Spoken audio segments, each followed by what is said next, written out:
Every choice we make carves a unique trajectory for our lives, some sparked by momentary whims, others etched with deliberate purpose.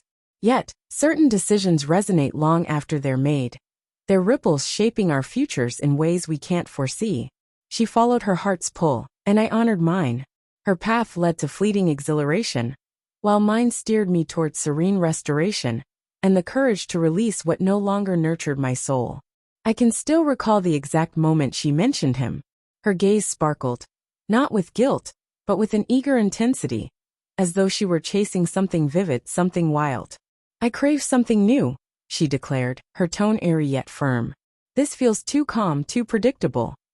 I struggled to understand how love and stability could clash in her mind, but for her, they were forces tugging her apart.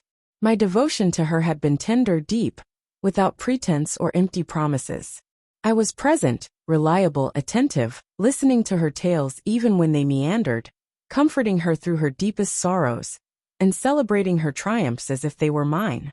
But I came to realize that constancy doesn't stir the heart the way upheaval can. Her departure wasn't marked by a tempest of arguments or a dramatic farewell.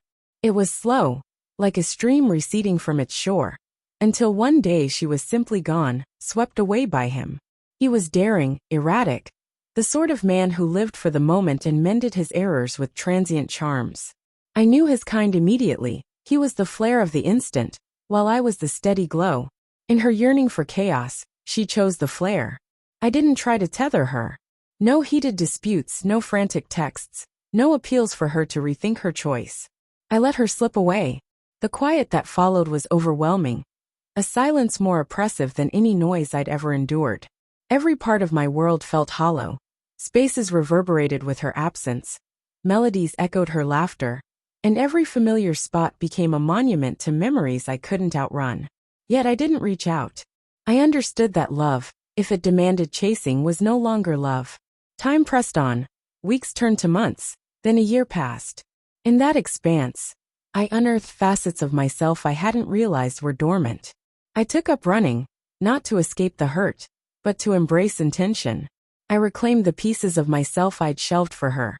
My dreams, my friendships, my goals. I ventured to new places, rediscovered my paintbrush, and found comfort in tranquil nights. Along the way, I met someone new. It wasn't a fairy tale meeting, no sweeping gestures or immediate sparks. It was gentle grounding. She inquired about my day with authentic interest, never making me feel I had to vie for her attention. With her I was sufficient just as I was. Our bond wasn't a whirlwind. It was a calm sunrise, dependable and warm. Then one evening, nearly 2 years after our parting, I encountered her again. I was in a bookstore, juggling a pile of novels and a latte, when a familiar voice, soft and uncertain, said, "Hello." It was her. She appeared altered, not in looks, but in the heaviness of her expression. The spark in her eyes had faded, replaced by something deeper, perhaps regret, perhaps weariness. I offered a courteous nod, a brief greeting. She paused, then asked if we could talk. We ended up at a quaint cafe nearby, the same one where we once wove visions of a shared tomorrow.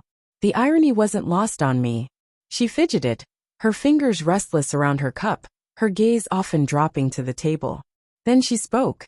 "I was wrong," she whispered, her voice fragile. She unraveled her tale. How the thrill she pursued frayed into fatigue. How his unpredictability wasn't born of passion, but of volatility. His anger surged in ways mine never did. And his affection came in spurts, not in the quiet steadfastness I'd provided. "I long for what we had," she said softly. "You were my haven, and I left because I couldn't see the value in stillness." Once those words might have broken me, or perhaps pulled me back into her gravity. But that night, they landed softly.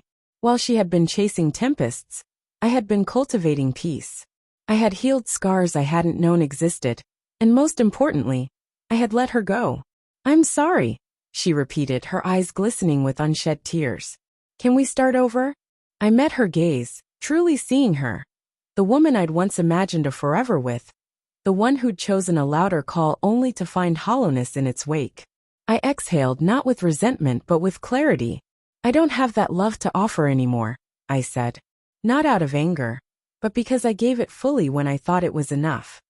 She nodded, her lip quivering as she struggled to stay composed. I hoped, maybe you'd still be there, she murmured. I offered a kind smile. I was there, I said. But I waited for myself, and I discovered who I was meant to become. She left the cafe quietly, her footsteps heavy with closure. As I watched her go, I felt no pain, no longing, only serenity. Because sometimes love isn't about holding on to what was. It's about knowing when to release and choose yourself.